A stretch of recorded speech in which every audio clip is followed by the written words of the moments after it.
From the National Press Club in Washington, D.C., this is Rewind. This week, Angela Greiling-Keene, Bloomberg News transportation reporter, was inaugurated as the 106th president of the National Press Club at a black tie celebration. The new leader vowed to focus the club's vision on women's contributions to journalism and press freedom. I want women here on the stage of the National Press Club to have a platform to showcase and showcase their contributions to journalism and other fields. Continue to contribute our voice to calling attention to breaches of press freedom overseas, but also expect us this year to highlight problems journalists face right here in Washington obtaining information from our government, be it FOIA or insisting that information be provided by named sources as often as possible. The Press Club will be here to push for open access to government information. The mayor of Birmingham, Alabama, wants to honor the victims of the 16th Street Baptist Church bombing with a Congressional Gold Medal on the 50th anniversary. As we look 50 years back, we know that a lot of things have changed in our city.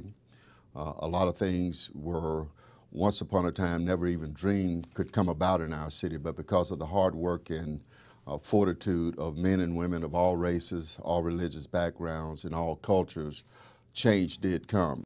The first African-American woman to represent Alabama in Congress is leading the effort to commemorate Birmingham's role in the civil rights movement. The city of Birmingham is a powerful symbol of the movement for civil and human rights.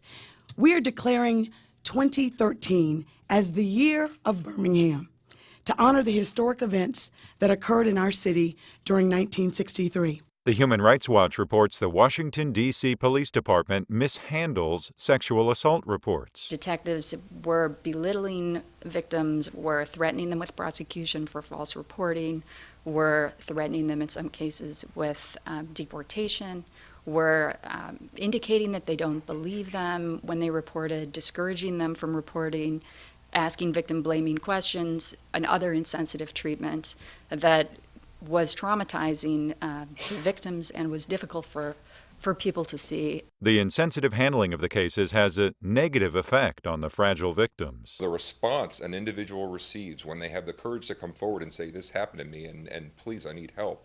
If that response is uncompassionate, if that response is judgmental, not only does it increase the trauma that they've already been through, again, it creates a whole other layer of trauma that lays on top of it.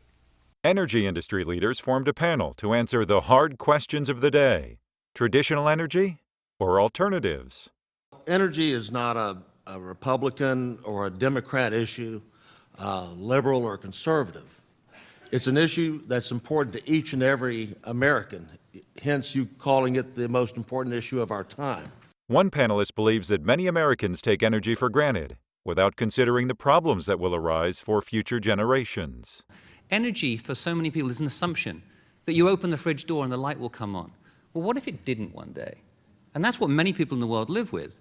And so finding the right energy solution for the right situation is key here. And that's why I think that renewables really do play a role. The American Hospital Association has a simple solution for decreasing the possibility of contracting infections in a hospital. We need to make sure that we're clear in terms of what use of what product on what surface and what the high-touch surfaces are. Some of this is intuitive, but you can actually measure the bacterial colonization, so there is an evidence base around that. We need to make sure that we associate the appropriate products with cleaning up the environment to make sure we eradicate the right bugs. His solution is the same one our parents told us: wash your hands. If I could do one thing to reduce infections, bar none, it would be to improve hand hygiene. From the National Press Club, where news happens, this is Rewind. I'm Ken Giglio.